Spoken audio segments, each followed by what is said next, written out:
5 seconds. That's all it took for the USS Gerald R. Ford, the most advanced nuclear-powered aircraft carrier on Earth, to become a 100,000-ton coffin. No missiles, no torpedoes, just one man standing on the water's surface, raising a hand. You've seen the movies, you've read the comics, but the real-world physics of the Master of Magnetism versus a $1 trillion military budget is a nightmare the Pentagon isn't prepared for. This is a war against the very elements of the periodic table. This is the US military versus Magneto. October 14th, 2026. After a series of mutant-first political takeovers, the US government authorizes Operation Iron Curtain. The objective? Eliminate Eric Lehnsherr at his sanctuary in the Bermuda Triangle.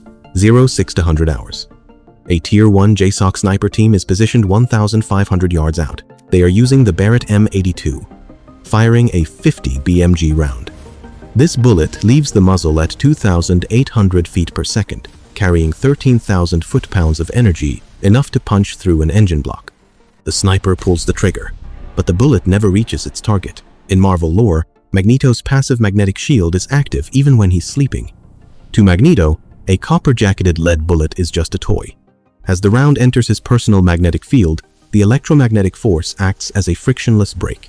The bullet doesn't just stop, it is disassembled atom by atom. The infantry moves in. M4 carbines, grenades, tactical knives.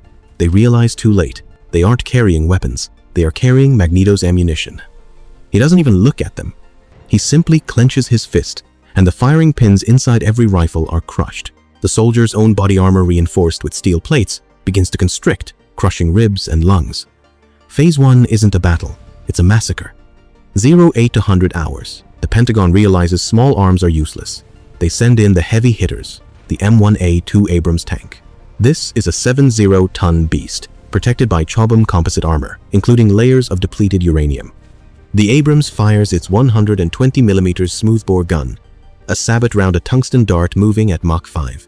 At this speed, it has 12 megajoules of kinetic energy. But here is where the hard counter kicks in. Magneto doesn't just deflect the shell, he seizes the entire tank. Depleted uranium is weakly paramagnetic, but the steel chassis and structural frame are highly ferromagnetic.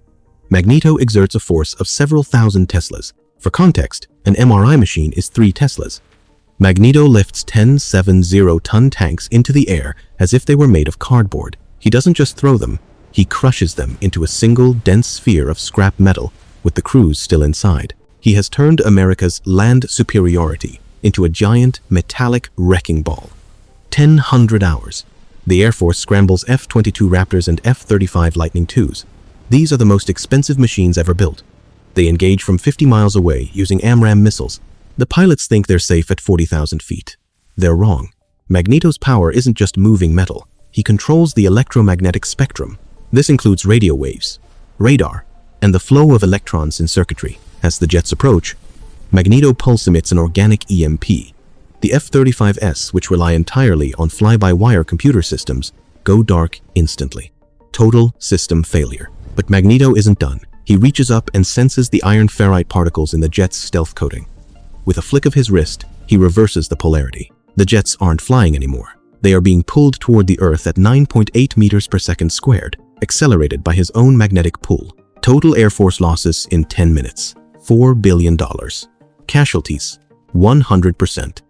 1,200 hours. The Pentagon goes nuclear. Not with bombs, Magneto could just redirect a missile back to its silo, but with the Stryker contingency. Based on the 1980s blueprints for neutralizing mutants, they deploy a specialized unit using non-metallic weaponry, ceramic knives, polymer frame pistols with glass composite bullets, carbon fiber drones. Even their uniforms are 100% synthetic fiber with no zippers. For a moment, it looks like they have the upper hand. They surround him, they fire. But this is the mistake every general makes. They forget that Magneto doesn't need iron to win. He controls the fundamental force of electromagnetism. He senses the iron in the soldier's own blood. By manipulating the hemoglobin, he can induce a stroke or a heart attack in an entire battalion simultaneously. Or, as seen in the comics, he can simply rip the iron out of their pores. And if the military tries a high-altitude nuke, Magneto has previously manipulated the Earth's magnetic field to create a planetary-scale shield. He doesn't just survive the blast, he absorbs the radiation to fuel his own power. The final tally? US military casualties, 45,000 plus. Hardware loss, $2.4 trillion. Strategic outcome, total collapse. The US military is built on the foundation of the Industrial Revolution, and that foundation is metal. To fight Magneto is to ask your own weapons to betray you. He is the only character in fiction who doesn't just fight the military, he owns it.